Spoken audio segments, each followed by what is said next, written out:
All these thoughts keep me up at night, yeah. What am I doing, did I do it right, yeah. All these thoughts keep me up at night, yeah. I can't think straight, need the light. I need to breathe, get me up and out of the sheets, onto my feet. Hello kila Mark Advincula, Yan Rodriguez, at kay Mr. Jimboy Videos. Salamat sa inyong suporta mga kaprakti.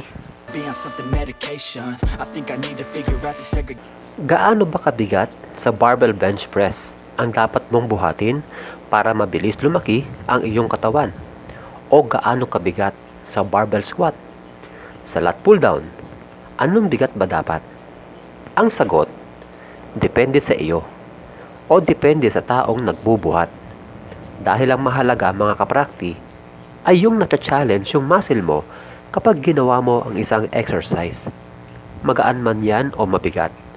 Dahil kapag nahirapan ka, kalakip ng proper form, sure yan, makakaramdam ka ng muscle pump na isa sa mga senyales na tama yung ginawa mo. Kapag mabigat o kung tawagin sa gym ay heavy, oo, matcha-challenge ka talaga dito. Sapagkat, mabigat eh. Pero kapag magaan, iniisip ng iba na walang ka-challenge ito. Kasi magaan, nagkakamali ka. Kahit magaan yan, kaya pa rin natin gawing mahirap ang isang exercise. Halimbawa, dito sa dumbbell side raise. Kung hindi kabigatan ang mga dumbbells, gawin mo dito ang very strict form. Paano yun? Ganito. Gawin mo ito dapat ng kontrolado. Sa pag-angat ng mga dumbbells, saglit na titigil ito sa taas. Maaaring 1 o 2 segundo.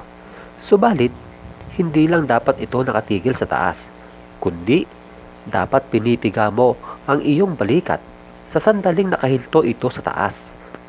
At sa pababang direksyon, mas bagalan ito o pigilan ito ng tatagal ng 2 hanggang 3 segundo. Sa ganitong paraan, ewan ko lang pag hindi mo pa maramdaman yung muscle pump ng iyong delts. All these thoughts keep me up at night, yeah. What am I doing, did I do it right? Maaari mo ring dalian ang pahinga sa set na gagawin mo.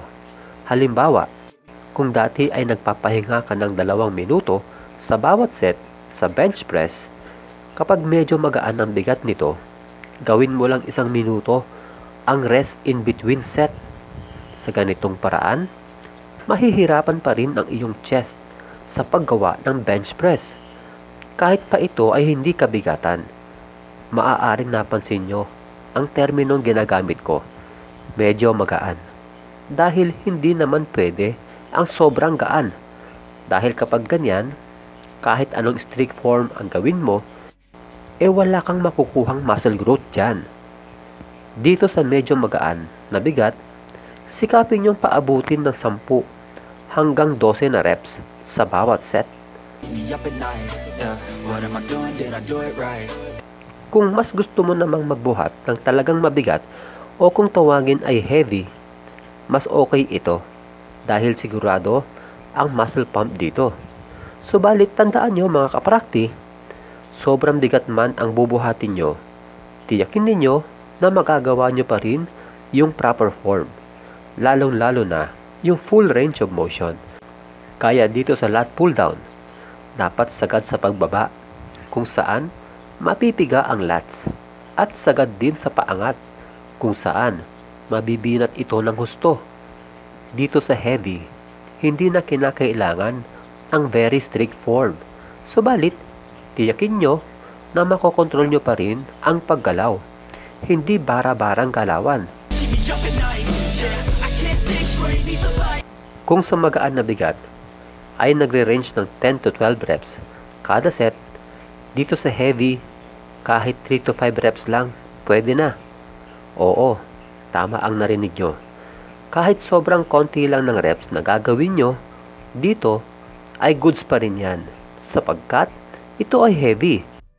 3 to 5 reps man ang gagawin nyo dito, tiyakin din na maisasagad nyo ang inyong lakas sa ganitong bilang o tinatawag na reps until failure.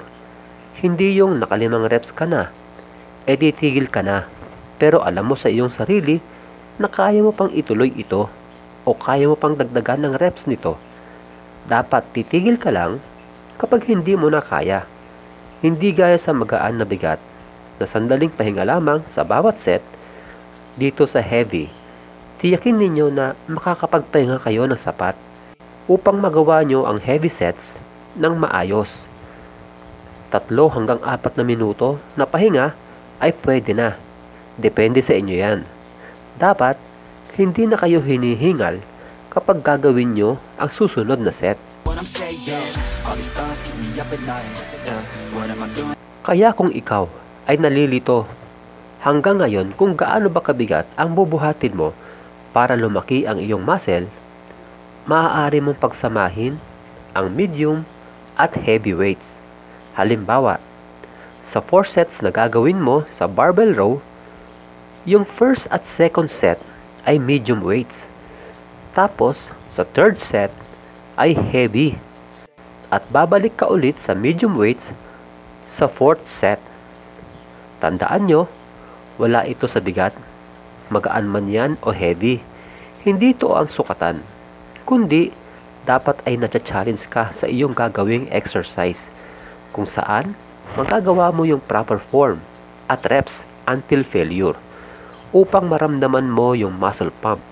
Nakahayagan na nagkaroon ka ng muscle tissue damage at sa pamamagitan ng sapat na recovery at pagkain ng tama, 100% lalaki ang katawan mo sa mabilis na paraan. What am I doing? Did I do it right?